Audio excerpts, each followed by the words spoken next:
En esta oportunidad tenemos una presentación para inducir a la reflexión sobre el cambio climático y el ambiente en el Perú.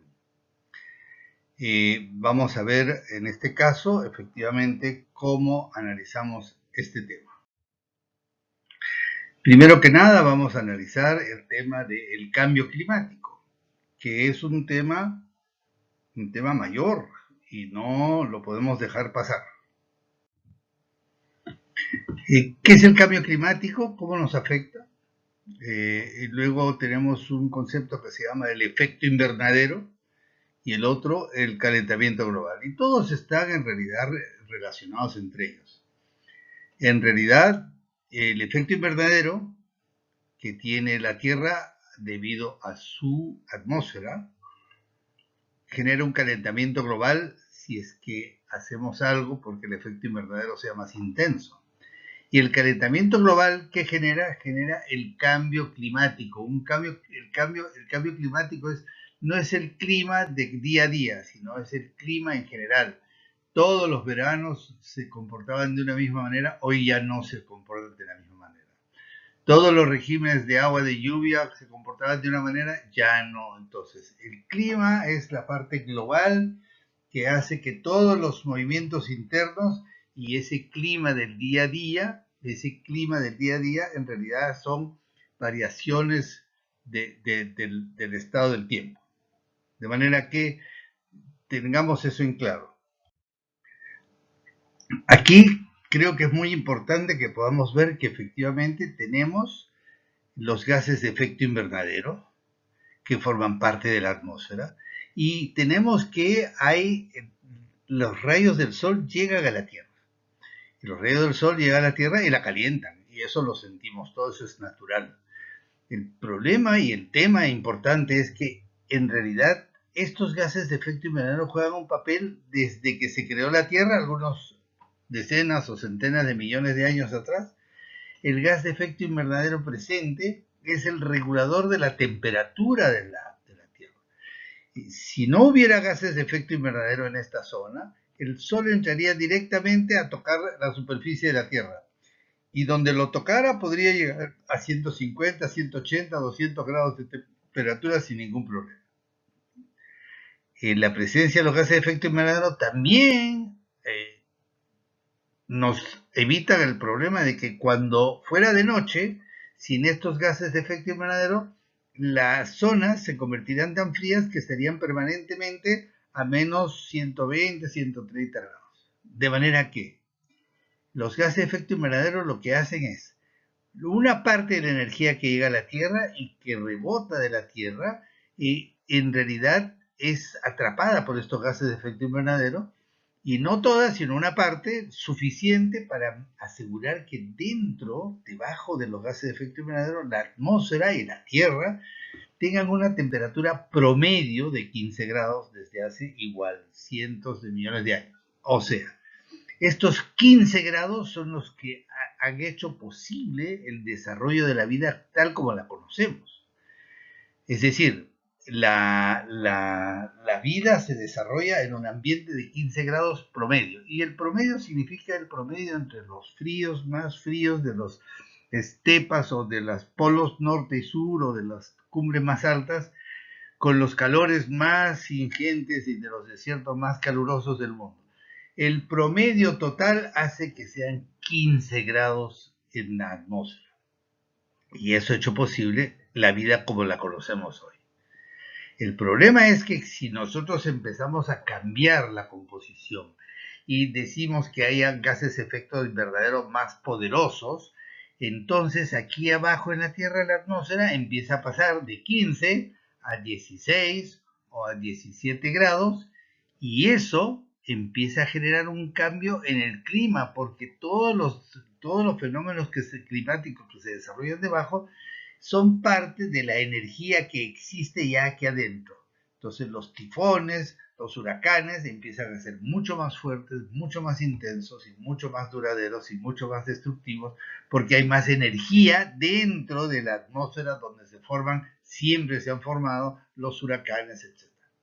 Entonces, esta es una advertencia y uno sabe ya de qué se trata y la ciencia nos ha ayudado a comprender y tenemos todos los datos necesarios para saber que el ser humano está generando tantas emisiones de gases de efecto invernadero nuevos que no existían, que estamos engrosando la capa de gases de efecto invernadero y haciendo que la temperatura adentro de la atmósfera esté cambiando. Ya no es 15 grados, yo creo que ya estamos más bien alrededor de los 16 o 16 y un poquito más. De manera que estamos avisados.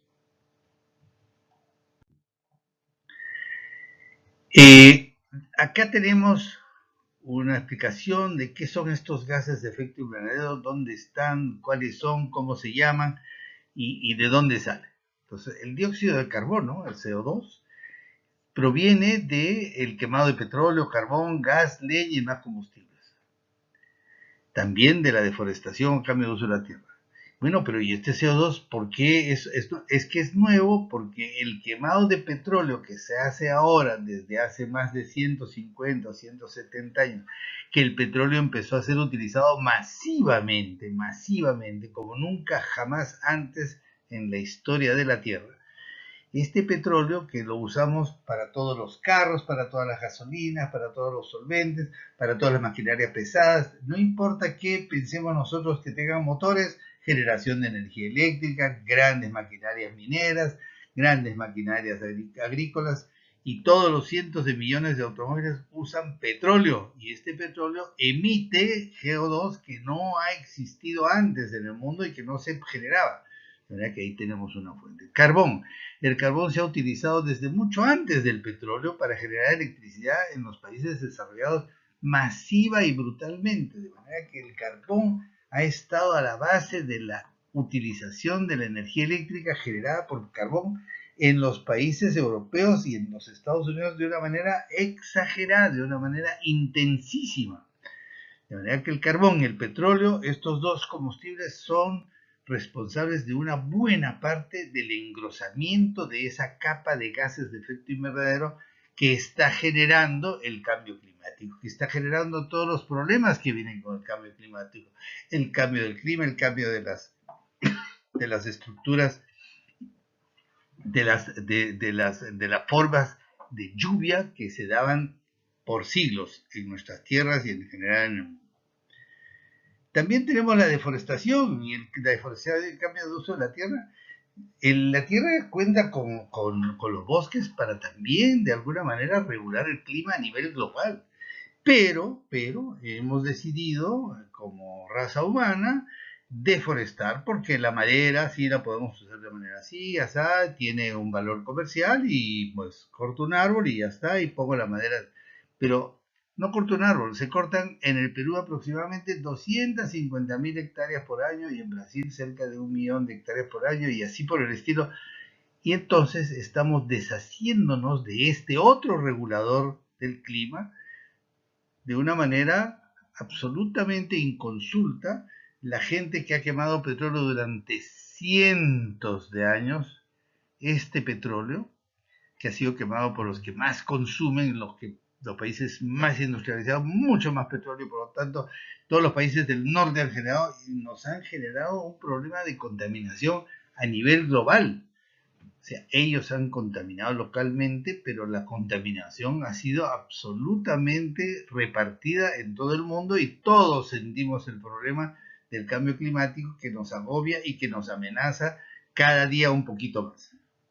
El metano se produce en la producción de combustibles, el gas sale asociado, por ejemplo, con el petróleo, pero también el metano es un gas que se produce en la putrefacción de productos biológicos, el cultivo de arroz, la ganadería vacuna, los rellenos sanitarios. En el Perú no tenemos muchos rellenos sanitarios, tenemos botaderos, ¿no? Y los botaderos de basura y la putrefacción de todos los productos perecibles en el campo. Esto es otra fuente muy importante que tiene que ver con el comportamiento humano, igual que el CO2 del uso de combustibles o deforestación, y la producción de estos combustibles y de estos rellenos sanitarios, etc. Estos dos son exclusivamente generados y producidos por el comportamiento, usos y costumbres de la raza humana en las diferentes partes. El problema es que cuando uno hace malas cosas en una punta, genera el efecto negativo a través del cambio climático para todo el mundo.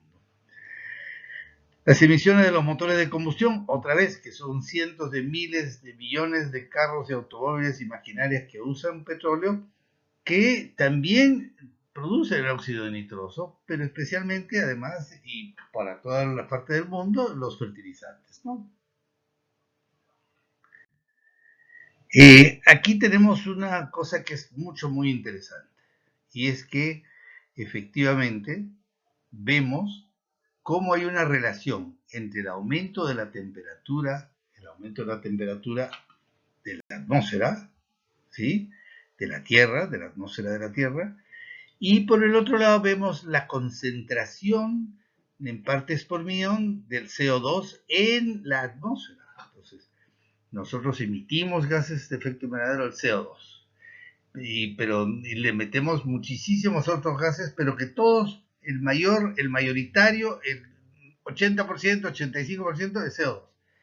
Y vemos cómo el CO2 aumenta su participación, la composición de la atmósfera tiene cada vez más y más CO2, y esto se ha correlacionado con las medidas de temperatura que se hacen de la temperatura de la atmósfera. La temperatura de la atmósfera ha estado subiendo a medida que el CO2. Entonces hay una relación que se conoce, que se sabe, que está entre más CO2, más temperatura global. Y en este plan estamos caminando desde hace ya una buena cantidad de años. Miren, aquí tenemos el tema de que efectivamente está el uso del suelo y cambio de uso del suelo como parte de consumo de energía, etcétera, como son las emisiones de gases de efecto invernadero en el inventario nacional del Perú. Fíjense que el uso del suelo y cambio de uso del suelo, que es básicamente de la selva, genera o es responsable de la mitad de nuestras emisiones de gases de efecto invernadero. Mientras que la energía, o sea, el consumo de petróleo, directamente petróleo, gas, etcétera, para mover maquinaria, etcétera, etcétera, etcétera, es solamente 26% de nuestra contribución. Por supuesto, en otros países más industrializados es exactamente al revés. No tienen prácticamente bosques, tipo Japón, etcétera, pero tienen cualquier cantidad de consumo de energía. Y luego viene la agricultura, acuérdense de lo que hemos dicho, básicamente a través de los fertilizantes o del ganado o del tipo de cultivo se generan gases de efecto invernadero a través del metano y estas cosas.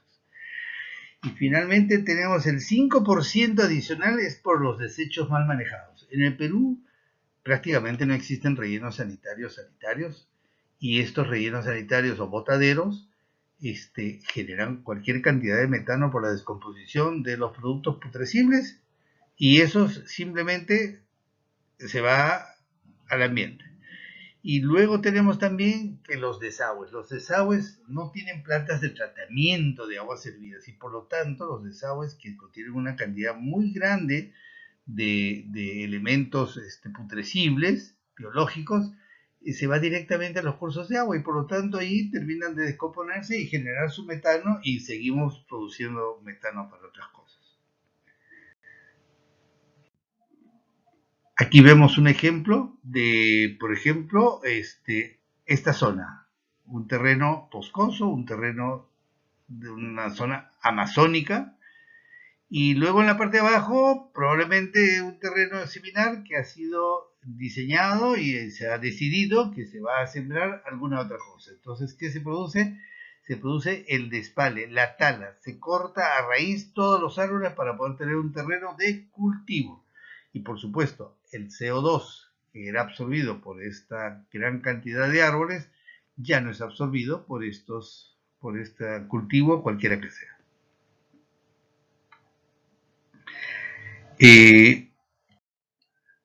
También aquí una muestra de qué es lo que estamos hablando cuando hablamos de los desechos. Esta es una visión que no es muy rara ni muy extraña, sobre todo en el Perú, en casi cualquier ciudad que uno vaya, en las afueras o la entrada, por donde sea que entre uno, se va a encontrar con esta figura de una manera u otra, que son los botaderos donde terminan las basuras de la ciudad, que mal que bien las recogen las autoridades y las tiran en cualquier parte porque no hay una fiscalización cerrada sobre el tema de la disposición final. Finalmente, aquí tenemos el gasoducto que nos trae el metano, ese metano que está en unos yacimientos en cantidades gigantescas y que ha justificado poner un gasoducto que venga hasta la ciudad de Lima, trayendo gas para la cocción y para los usos industriales y en general también para la generación de energía eléctrica. Entonces, este gas que viene por aquí, que es puro metano, de manera así, tenemos poco cuidado. Las emisiones de gas metano son directamente emisiones de gases de efecto invernadero y efectivamente también en la generación de energía eléctrica se produce lo mismo, ¿verdad? Bien, ahora vamos a tratar de ver el tema de que se dice que el Perú es uno de los países más vulnerables del mundo al cambio climático. ¿Pero por qué? Entonces ensayemos, aquí tenemos algunas respuestas. Porque se ha producido y se sigue profundizando una alteración de los ciclos de las lluvias en el territorio nacional y sobre los valles interandinos. Es decir, un efecto negativo del cambio climático ya se siente en los territorios nacionales y efectivamente, sobre todo, y los más afectados son la población rural, campesina, pesquera, que mantiene una vital dependencia del clima, en especial de las lluvias y de su ciclo, así como de los fenómenos climáticos extremos que se presentan de improviso. Es decir, el Perú, ante una amenaza como esta, sufre daños muy importantes y eso lo hace vulnerable. Otra vulnerabilidad se explica porque se está produciendo un aumento en el nivel del mar. El nivel del mar está aumentando tanto así que ya lo vemos en Miami con la caída de hace poco de un edificio en una zona donde la napa freática había subido hasta inundar de manera permanente los sótanos del edificio, corroyendo sus cimientos y el resultado fue el que terminó todo abajo.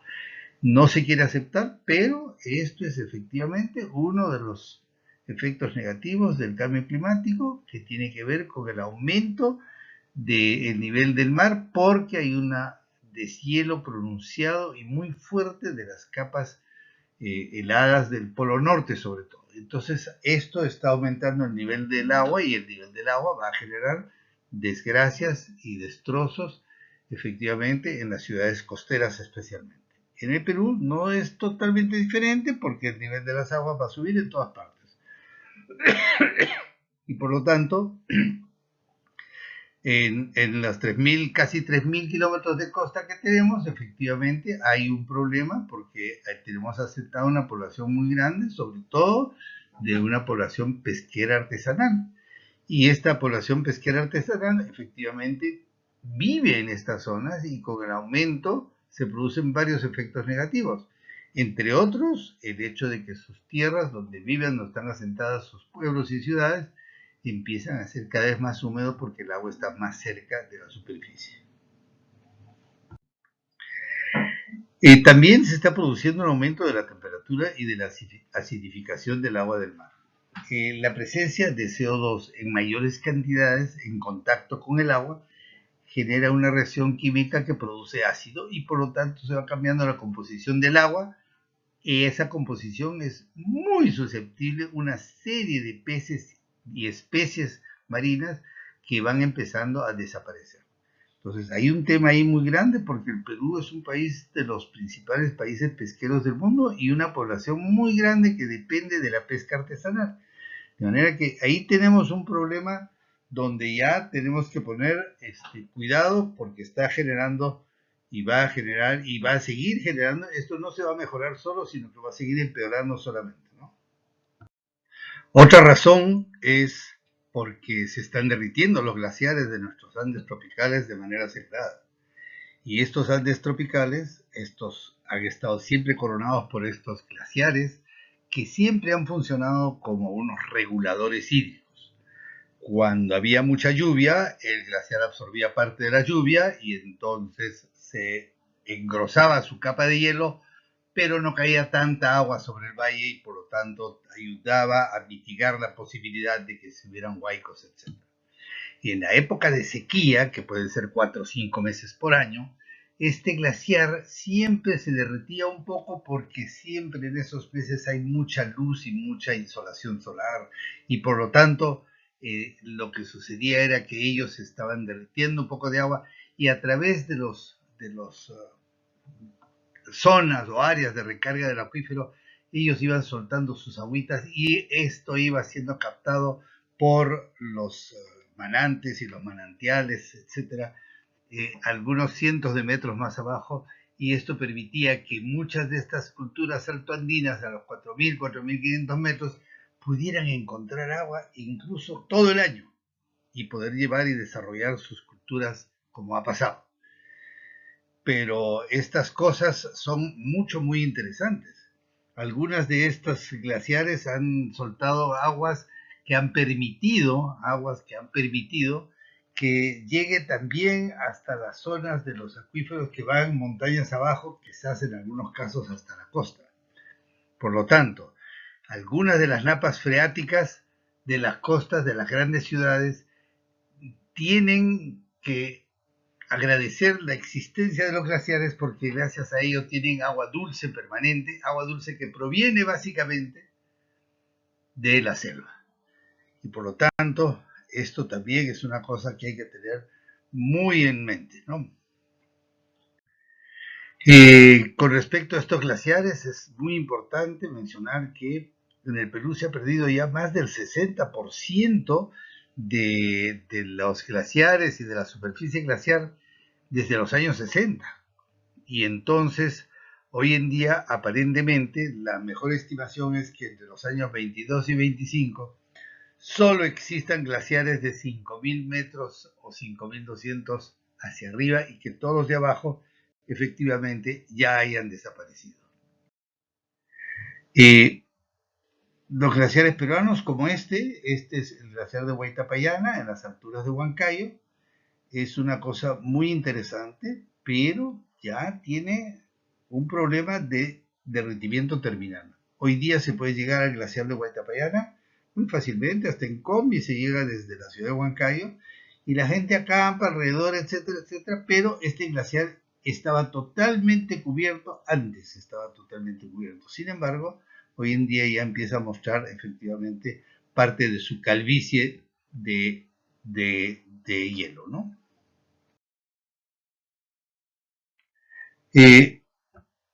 La agricultura, pesquería, ganadería son vulnerables porque son actividades que dependen del clima.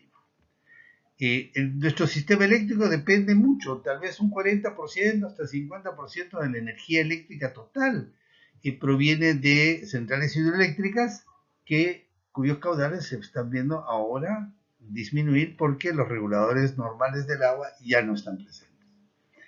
Y luego tenemos un altísimo porcentaje de la población que vive en condiciones de pobreza y más del 10% de pobreza extrema, ahora de manera muy especial y grave por el COVID.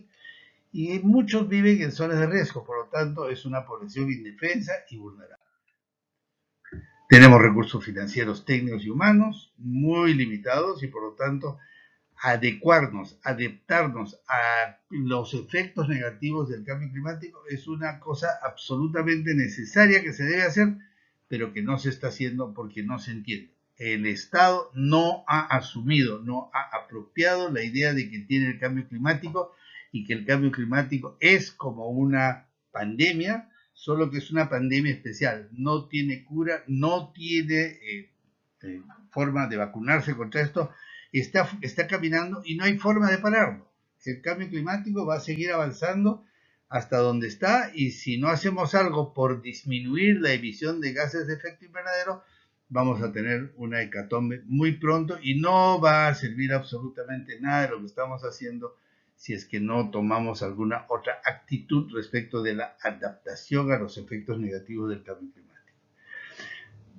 Por otro lado, los fenómenos climáticos extremos que nos visitan de vez en cuando, como las heladas, inundaciones, las sequías, el Niño, se están produciendo de manera más seguida y mucho más intensa. Entonces tenemos todos los efectos negativos, solamente que de manera amplificada.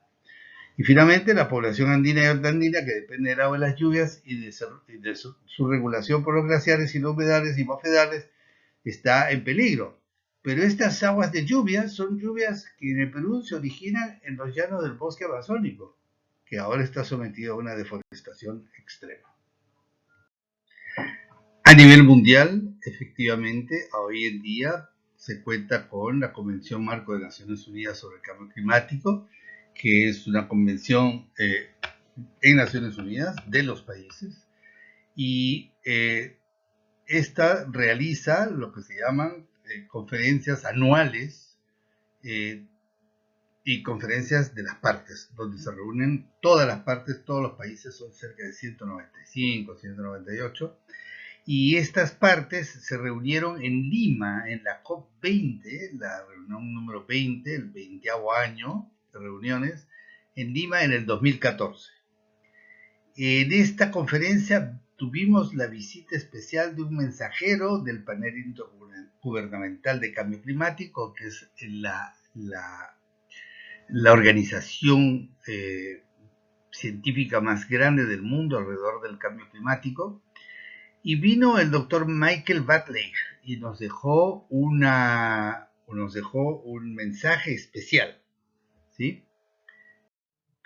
El mensaje dice: mirando desde la ciencia, el cambio climático es la problemática global más urgente, definitoria e imperativa, porque significa la desestabilización y destrucción de todos los sistemas de soporte de la vida, de lo que todo depende: alimentos, agua, aire, temperatura, salud, seguridad, trabajo, crecimiento económico, sostenible, todo.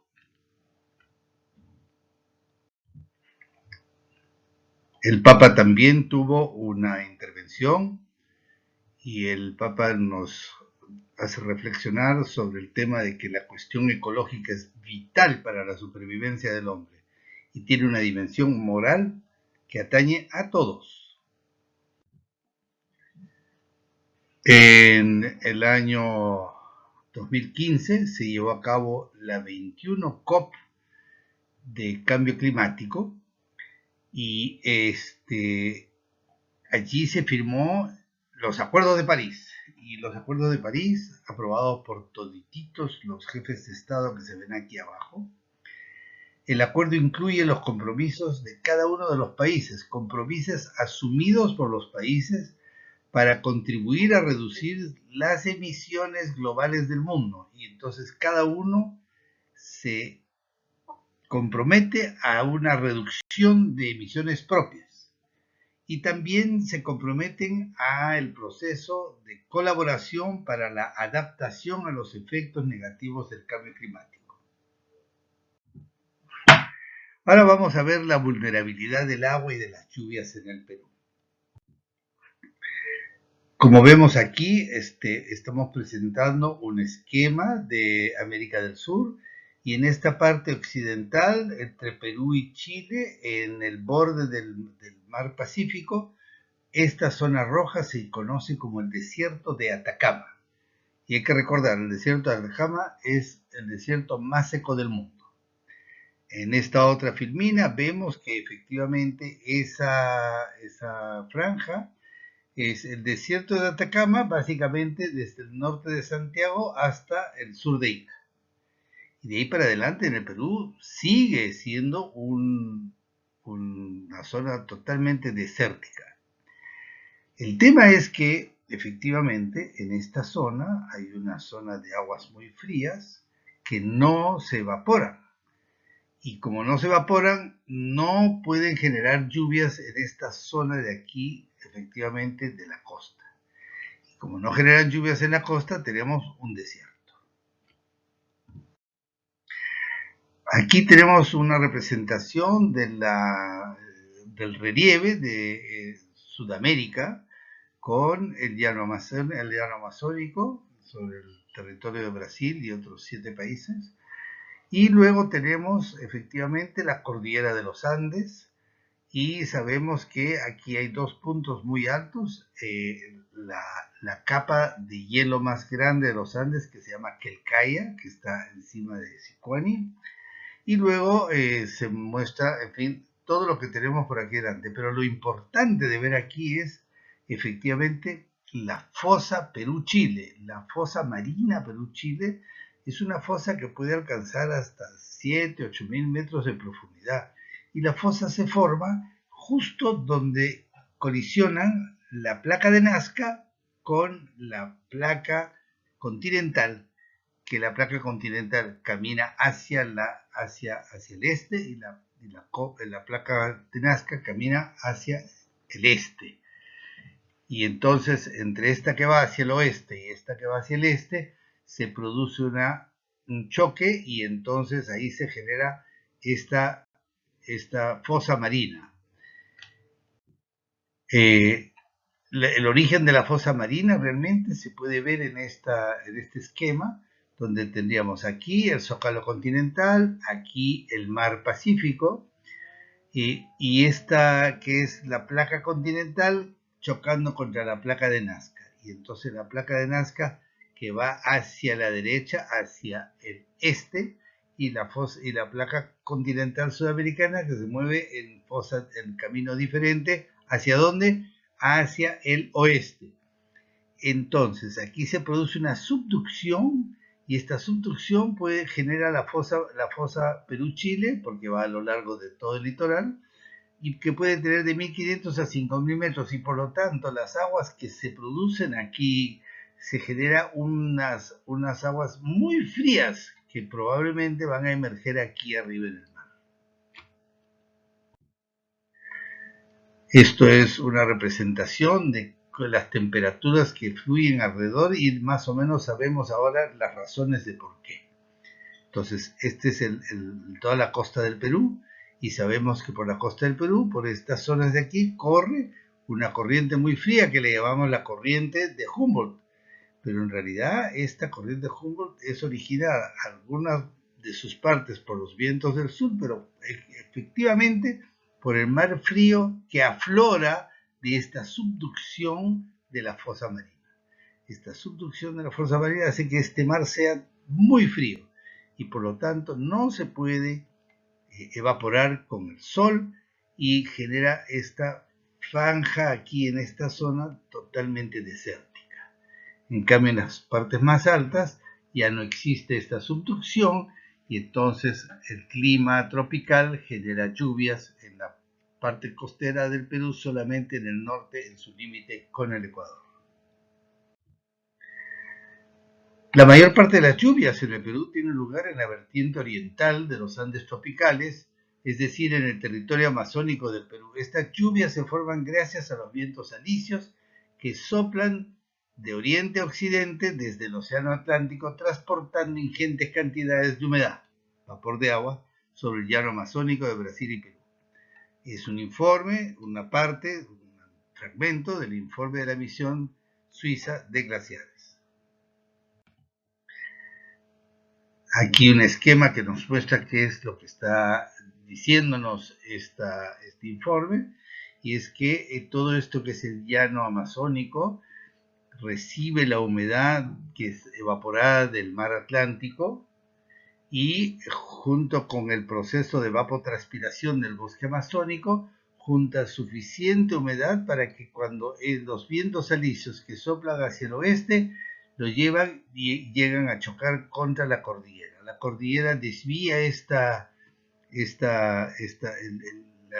digamos, la dirección de la humedad, y esta riega todas las pampas argentinas, sur de Brasil y norte de Argentina.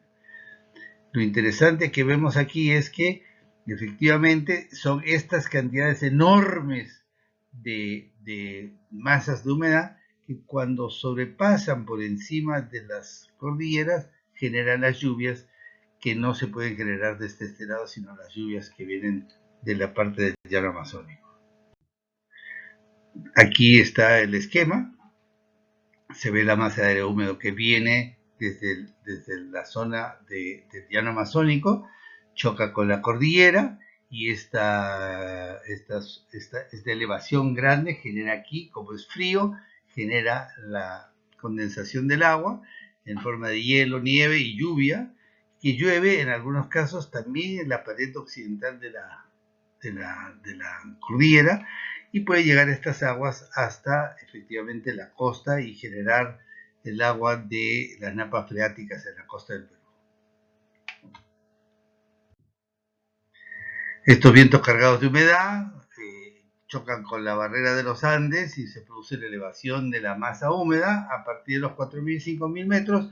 Efectivamente se condensa y se convierte en lluvia y hielo en la vertiente oriental de los Andes.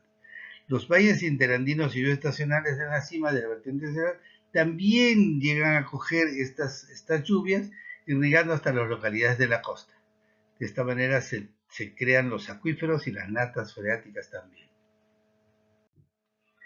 Esta situación se ve posibilitada porque los grandes árboles amazónicos poseen los mecanismos de la evapotranspiración. En realidad, prácticamente toda la vegetación hace eso, pero los árboles grandes pueden evapotranspirar entre 1.000 y 1.500 litros de agua por día en forma de vapor, porque recoge el agua del piso húmedo y lo suma a la humedad que ya viene desde el llano amazónico, desde la parte, digamos, más al este. Y estos volúmenes de aire hacen posible las precipitaciones fluviales en forma de lluvia, granizo, nieve, etc.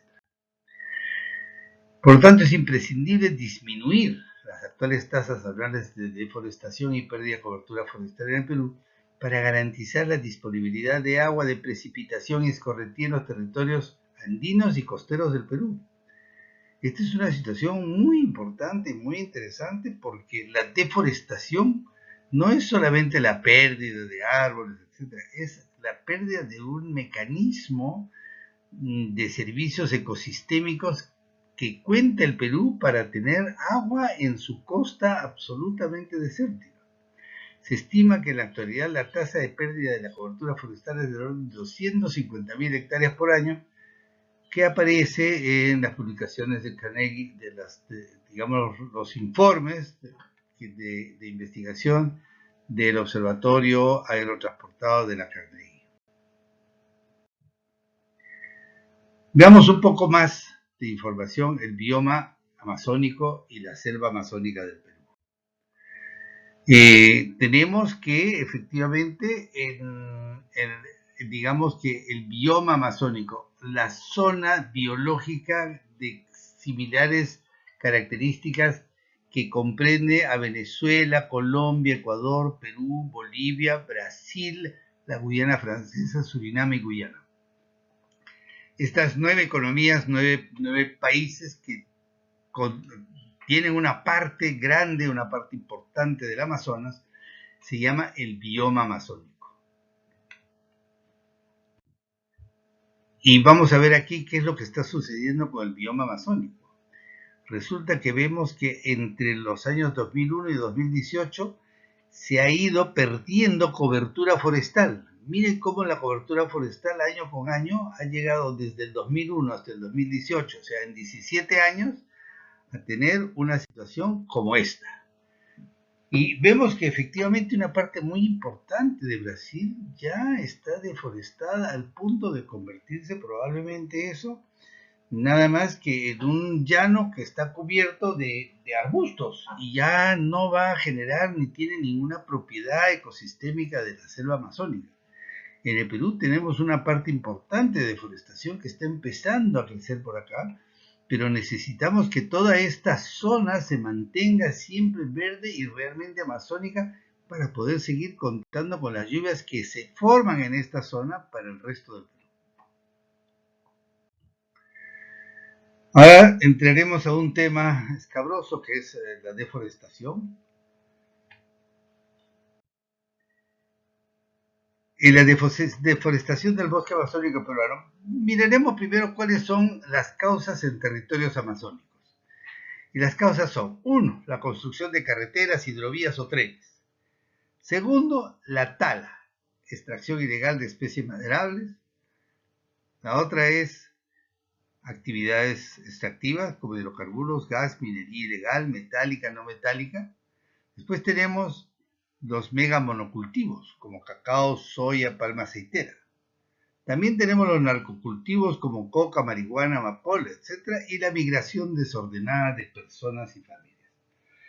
Estas 6 causas básicamente son las responsables de la enorme, gigantesca pérdida anual de cobertura forestal en el Amazonas, que nos está poniendo en peligro la disponibilidad de agua de escorrentía, agua de lluvias en el resto del territorio nacional. Aquí vemos un esquema que nos muestra cómo efectivamente en el bosque original hay una gran cantidad de lluvia que cae. En esta lluvia que cae, la lluvia termina siendo reciclada porque hay una gran evapotranspiración por la alta frondosidad y el alto número de árboles que bota también más humedad. Entonces, esta humedad se junta con la humedad que va generando la lluvia y se estima que hasta la mitad de toda la lluvia de la selva es autogenerada por la lluvia. Pero miren que esto entonces significa que finalmente hay también una cierta cantidad de agua que termina llegando al suelo y se forma parte de la escorrentía y se va. Entonces hay una renovación por parte de la humedad que llega desde el Atlántico y esta sigue siendo reciclada y aquí se va generando un aumento enorme de la masa de humedad. El bosque cuando ya ha sido talado y el bosque cuando ha perdido parte de su cobertura forestal, entonces tenemos que la lluvia cae igual que acá, pero esa lluvia cae y se infiltra en el piso mucho más rápido porque no hay una cobertura forestal que detenga su caída y que la recicle para que haya, entonces hay una evapotranspiración de, digamos, la cobertura de la presencia de árboles menores, arbustos, etcétera, pero ya una vez talado el bosque, ya no tiene la misma capacidad y por lo tanto no está en la misma capacidad de generar la gran cantidad de transporte atmosférico de la humedad. Aquí vamos a ver algunas situaciones concretas que tienen que ver con cómo se representa esta destrucción del bosque amazónico por tala ilegal. Aquí vemos que se ha perdido toda la cobertura, se ha pelado todo y aquí, como ustedes comprenderán, aunque llueva, ya no genera humedad en el piso, sino que ha desaparecido.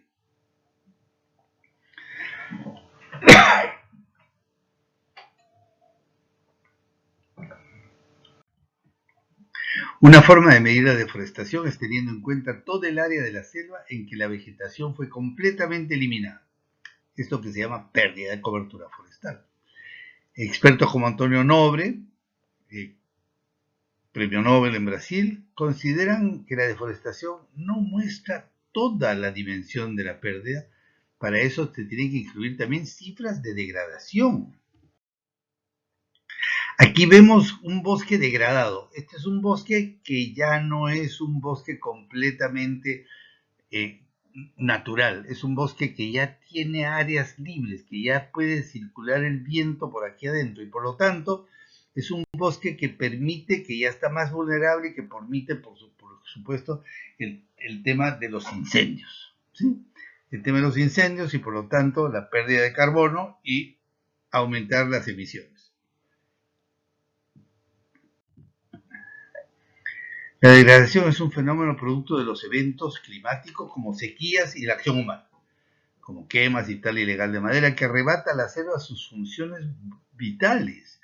Aunque no se quite toda la vegetación, el suelo se vuelve más frágil, más seco, y ello cambia el microclima del bosque y facilita que los incendios se propaguen por el suelo, que se calienta mucho más rápido.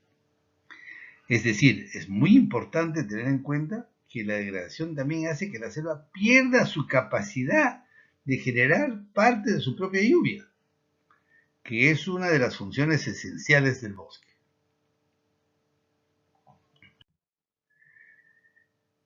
Al presente, una de las principales causas de deforestación en Madre de Dios ha sido la construcción de la carretera interoceánica y se puede ver 40, 50 metros a cada lado o 60 metros a cada lado del eje de la carretera se ha desbrozado. Desbrozado es una palabra muy, muy simpática comparado con deforestado. Se ha deforestado, se ha eliminado las características de selva alrededor de la carretera.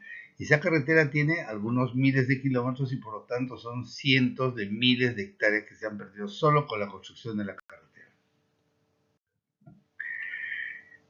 Y también está la destrucción de los bosques por incendios. Es muy importante poder ver, focalizar, imaginar, tener una imagen delante de lo que significa el incendio forestal en nuestros bosques cuando empiezan a estar degradados. Mencionamos todo esto porque efectivamente hablamos de una deforestación acelerada, de una deforestación tremenda. Aquí tenemos el tema de los monocultivos, ya se mencionó como uno de los drivers, una de las razones para generación de la deforestación. Se limpian terrenos y se los dedican a la siembra de algún cultivo. Ya no es bosque, ya no produce evapotranspiración las cantidades, ya no acumula el agua. De manera que tenemos un problema en que estamos cambiando sembríos de algunas cosas por la capacidad de generar el agua de lluvia para el resto del Perú. Y aquí tenemos deforestación por grandes empresas en el Alto Amazonas. O sea, no importa por dónde veamos en la zona amazónica, vamos a encontrar este tipo de problemas. Aquí una obvia, no necesitamos mirar mucha... Es una foto, bienvenidos a Cacao del Perú. Ellos están, aquí tienen su sistema y estos son los terrenos en Tamchiyacu que van a ser simplemente desbrozados. O sea, vamos a quitar la cobertura para sembrar cacao. Aquí hay otro ejemplo de megamonocultivos. Megamonocultivos de palma aceitera que han cambiado todos los árboles del bosque por unas plantaciones de estas pequeñas palmeras que en realidad no van a generar ningún servicio ecosistémico por ese lado. Solamente por el fin de hacer billete. ¿Quién hace el billete? El privado. Y ese billete, ¿para qué sirve? No le sirve para nada a la población acá. Y de una vez, aunque se lo dieran, le va a servir hasta que se gaste el billete y esto no es ninguna posibilidad de mantener sostenible nada. También teníamos un tema que habíamos mencionado sobre la aparición de infraestructura para acciones extractivistas, como por ejemplo extracción de petróleo, gas, minero. Aquí está, estas son fotos reales de la época de los años 75-76 en la construcción y el tendido de los oleoductos norperuanos, que no solamente genera el problema de la deforestación en la selva, sino que adicionalmente ha generado una contaminación por, digamos, caída de petróleo en cantidades muy grandes, pero además caída de petróleo, o sea, derrames en zonas que son muy húmedas y que cuando viene la época de las lluvias y la crecida del agua, ese petróleo se ha repartido por cientos de miles de kilómetros cuadrados. Entonces, estamos hablando de un tema muy, muy complicado para la selva del Perú. Aquí tenemos simplemente el esquema de por dónde va el oleoducto norperuano hacia la sección norte y la estación original. Es muy importante saber que todo esto es selva amazónica virgen y toda esta selva ha sido pasada por el oleoducto y el oleoducto ha generado una cantidad de contaminación impresionante, extraordinariamente extrema.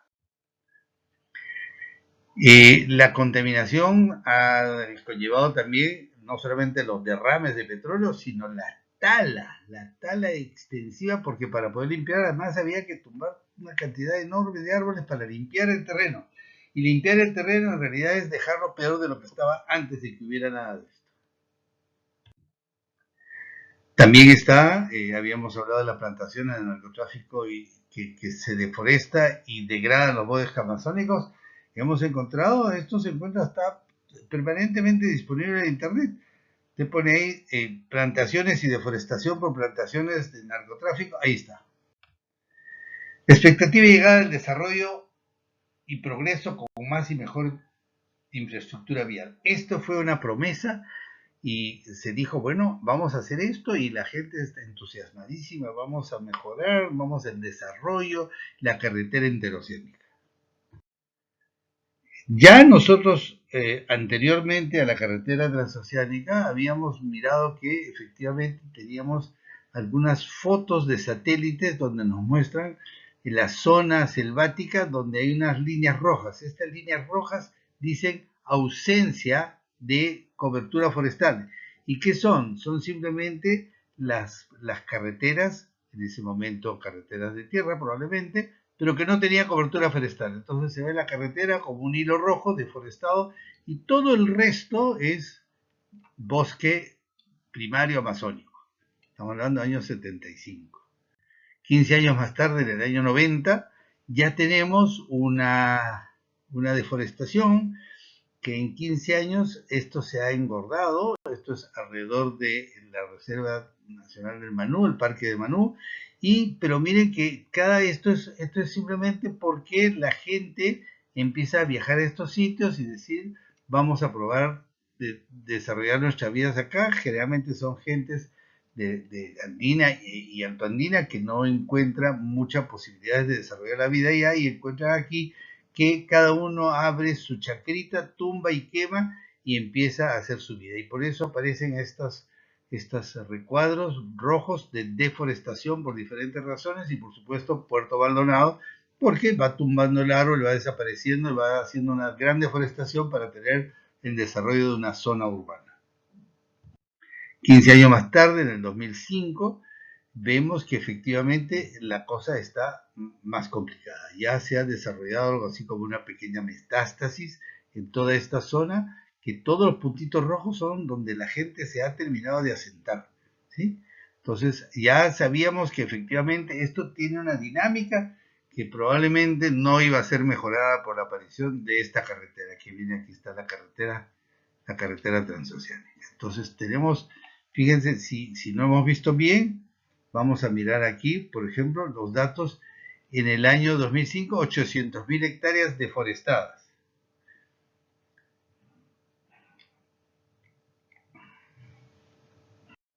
Pero en realidad lo que ha llegado aquí a Madre de Dios es esta realidad. Es una realidad muy triste, es una realidad donde todas estas personas trabajan para alguien y están buscando el oro aluvional que está en las arenas del fondo de los ríos de la selva. Y entonces, ¿cómo funciona? Estas son unas carrecheras o una especie de botes que están flotando y en realidad aquí tienen una manguera de aluminio o de plástico con caucho y después esta manguera. Esta manguera debe llegar al fondo de las arenas de este pozo que está aquí. Y esta cabeza de acá es la cabeza de un señor que trabaja y cuya chamba, su trabajo es mantener esto presionado contra las arenas para chupar la mayor cantidad posible de arenas con agua. Y entonces este motor grandote que está aquí mueve la bomba y hace succionar. Una vez succionado, como en esta parte de la figura, una vez succionado, lo hace pasar por aquí arriba y lo tira a través de estas alfombrillas por donde va escurriendo el agua. El agua escurre por aquí y trae las arenas, está cargado con las arenas y en esas arenas se encuentra también el oro. El oro, como es más pesado, se va quedando y se va enriqueciendo lo que va quedando en esta, digamos, en esta esterilla, en esta especie de alfombra. Luego, esta actividad es una actividad que se realiza en un sitio donde todo esto era originalmente terreno amazónico, sembrado de árboles y de otras cosas. Pero así es como termina. Entonces vamos a hablar un poquito de la minería artesanal de pequeña escala, informal e ilegal, del oro aluvial.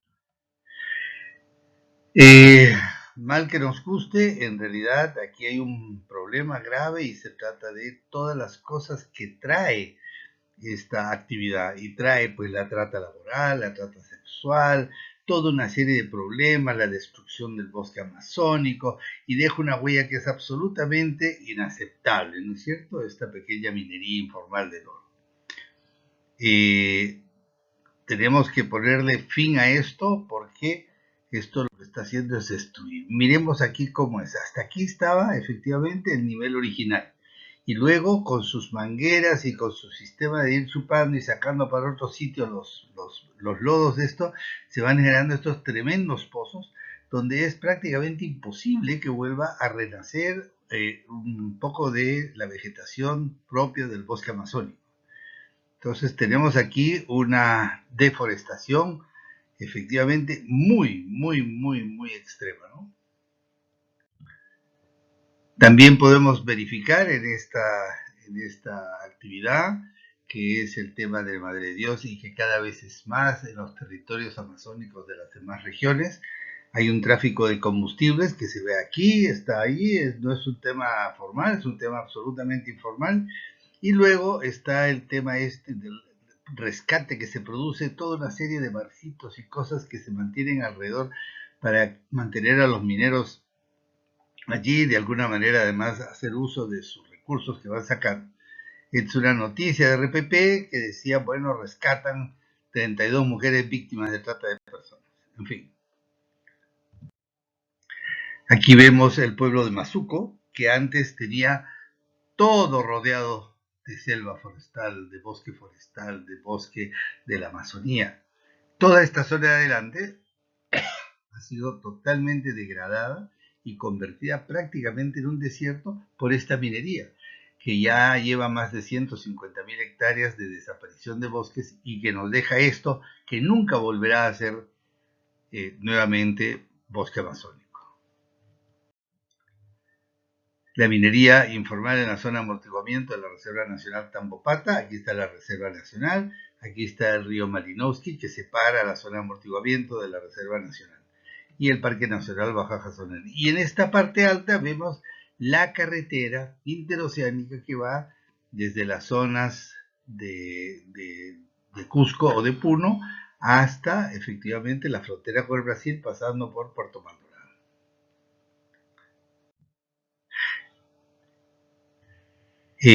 Aquí podemos ver algunas formas de cómo se ha ido deteriorando en todas a nivel nacional, por eso se ve bien cortito, pero vemos pues que hay una deforestación grande en la zona de la selva central, que la zona que tiene que ver con Pucallpa, etcétera, y también en la zona un poquito más norte, en la zona de San Martín, etcétera, ¿no? El observatorio aerotransportado de la Carnegie hace una supervisión de lo que está pasando y encuentra que efectivamente en la zona de La Pampa, en Madre de Dios, esta es la situación actual. Prácticamente no queda selva amazónica, sino quedan estos destrozos y despojos que va dejando esta actividad inmisericordia de la minería ilegal. Aquí podemos ver que efectivamente ha ido quedando, esta es la carretera interoceánica, y toda esta zona que tenemos acá, es la zona de amortiguamiento hasta el río Malinowski. Y aquí en toda esta zona se ha practicado esta minería ilegal desde el 2011 hasta el 2016-17. Fíjense el trabajo de hormigas que se ha hecho para destrozar absolutamente todo. Y aquí arriba el pueblo de Mazuco que vimos antes, ¿no? Creo que es importante notar que en Madre de Dios hasta el año 2011 ya se habían entregado, tal vez posiblemente desde una oficina en el Ministerio de Energía y Minas, 823.456 hectáreas en concesión minera. ¿Para qué? Para buscar. Pero estas 800 y cada concesión es prácticamente de 1 a 2 hectáreas, no son concesiones más grandes. Y entonces eso le da patente de corso para que todos estos mineros vayan juntando las concesiones de 4, 5, 7, 15, ya tienen 15, 20 hectáreas y entonces ahí llegan las mafias y se van apoderando de cómo es el sistema. Bien, ahora pasemos a mirar el tema de algunos atentados contra la salud ambiental en el Perú. Tenemos el tema de los desechos sólidos, que en general tienen un problema de escasos servicios de limpieza pública e inconveniente disposición final de los desechos, que generan pasivos ambientales urbanos. Aquí vemos algunos ejemplos de esta escasa, inadecuada insuficiencia de servicios municipales de limpieza pública. Esto se ve en las afueras de cualquier ciudad, básicamente de la costa o de la sierra. Unas ciudades intermedias tienen este problema de manera permanente. Y tenemos también el tema de la disposición final. Esos pocos, todo lo que se recoge de alguna manera, ¿a dónde va? Y entonces aquí tenemos Sullana. Sullana es como ejemplo, pero tenemos de esto, no importa a dónde vayas a buscar esto se encuentra en cualquier ciudad del Perú, encuentras esto como una realidad concreta. En el caso de Cusco, tiene exactamente un sistema muy parecido. Y todo lo que se recoge en la ciudad del Cusco termina en la parte alta del Cusco, en la parte de atrás, en la parte que ya se va hacia la zona de la montaña, y aquí se distribuye todo y es como si Cusco no dispusiera pues de recursos para poner fin a este tema de la disposición final de residuos. Simplemente falta una política pública obligatoria, vinculante, y si no, no funciona. Esto ya tiene años de estar así. En algún momento, incluso hace poco más o menos 10 años, el ministro Brac trató de hacer y poner en orden el Perú y decir que el Perú no era un basurero y vamos a hacer cosas, pero cuando no hay la plata y no hay los técnicos y no hay la imposición de una política pública para que el funcionario sea medido por su eficiencia en montar algo, no pasa nada. Aquí está la prueba. También tenemos otros atontados con nuestra salud pública, los pasivos ambientales mineros. Ya hemos visto los pasivos ambientales mineros de la minería informal, ilegal, pequeña minería, etc. Aquí vamos a ver algunos pasivos ambientales mineros de la gran minería. Tenemos este tipo de pasivos que en realidad se llaman pasivos, pues, olvidados, que no se sabe de quién son, y entonces no se puede trabajar de esta manera porque los generadores de estos pasivos simplemente han decidido que no hacen nada y ahí los dejan. Tenemos otros que tienen nombre y apellido del dueño, pero igual ahí está el pasivo ambiental y no se hace absolutamente nada para ponerle freno y coto a esta situación. Tenemos pasivos ambientales de la minería también aquí nomás, en la carretera que va de Lima a Ticlo, a Oroya. En esto, por allá por los kilómetros 80 y 90, encontramos dos sitios que son realmente deplorables. Aquí tenemos un tema de un relleno pues, de minería, seguramente relaves, que contienen muchos metales pesados y cosas que son absolutamente tóxicas, cerquísima de la corriente del río en Tamboraque. Y un poco más arriba se llama San Mateo de Huanchor, la misma situación. Y le han tratado de poner, en fin, forrado en plásticos y cosas, pero todos sabemos que un buen terremoto hará que esto caiga sobre el río Lima, principal fuente de agua para todo Lima, y podríamos generar de verdad un desastre gigantesco, pero tampoco pasa nada. Otros atentados de salud ambiental, los desechos líquidos. Resulta que los vertimientos de aguas residuales y otros líquidos de origen urbano minero se hacen directamente, o sea, el líquido se produce el desecho líquido y ese desecho líquido se va directamente a un cauce superficial o a un cauce de aguas corrientes. Esta situación que vemos aquí de estos cauces se encuentra prácticamente otra vez en todo el Perú, igual que los botaderos de basura, se encuentran este tipo de conexiones a los cursos de agua pequeños, medianos, grandes, del curso de agua que pase cerca de la ciudad, también se convierte en receptor de las aguas. No existe lo que se llaman las plantas de tratamiento de aguas residuales. No, porque como nadie las exige y como no se han hecho nunca y como no están vigentes, los alcaldes pasan de manera impune y por supuesto todo el mundo pasa de manera impune. Aquí hay un ejemplo, aguas residuales descargadas directamente al río Mantaro, el distrito del Tambo, Piopata, en Huancayo. Estos son los desagües y van directito al río Mantaro y entonces todo el mundo dice, no, nosotros no tenemos problemas. Sí, es un problema muy grande y el río Mantaro está absolutamente contaminado de adelante desde Huancayo para adelante, ¿no? También tenemos un problema aquí con el tema de los desechos gaseosos.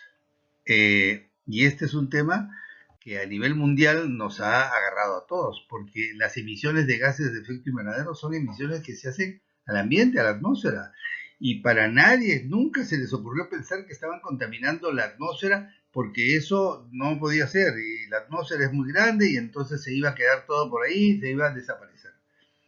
El ser humano ha sido tan absolutamente terco y ha generado tantísimos gases de efecto invernadero a partir de la quema masiva de petróleo y carbón, que ha logrado desde los Estados Unidos y desde los países del norte en Europa contaminar el aire de todo el planeta.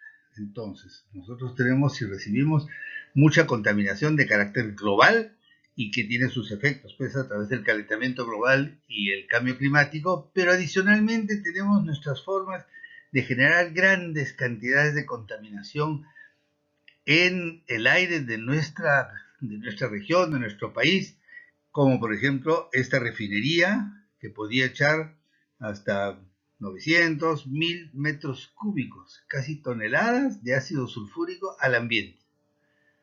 Y bueno, y la población que estaba aquí pues no tenía otra cosa que simplemente respirar y enfermarse. Aquí hay incendios de pastos que se practica mucho en nuestras serranías y que también es simplemente una costumbre, pero no tiene absolutamente ninguna ventaja para nadie. Y finalmente, el quemado de caña de azúcar, que a Dios gracias está empezando a desaparecer, pero que se practica todavía en algunas haciendas azucareras de la costa. Adicionalmente a eso tenemos pues, ¿no?, esta contaminación masiva, prolongada y global de la atmósfera, como lo mencioné antes, por el CO2, de los combustibles quemados en miles de procesos industriales y millones de vehículos por más de 150 años en los países industrializados.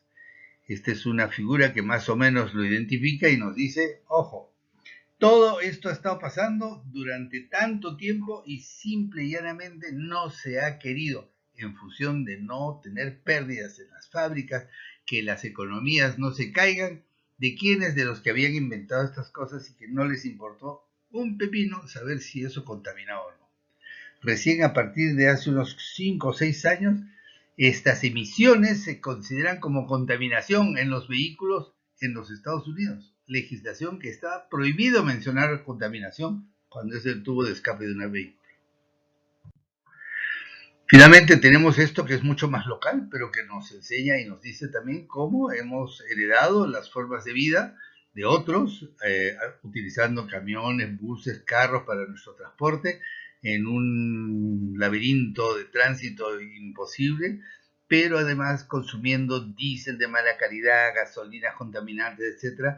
Y en esto ha sido todas las ciudades de la costa y sierra del Perú donde circulan los automóviles. Estamos realmente en las manos de alguien que no nos quiere ver desaparecer todavía. Les agradezco mucho por su atención.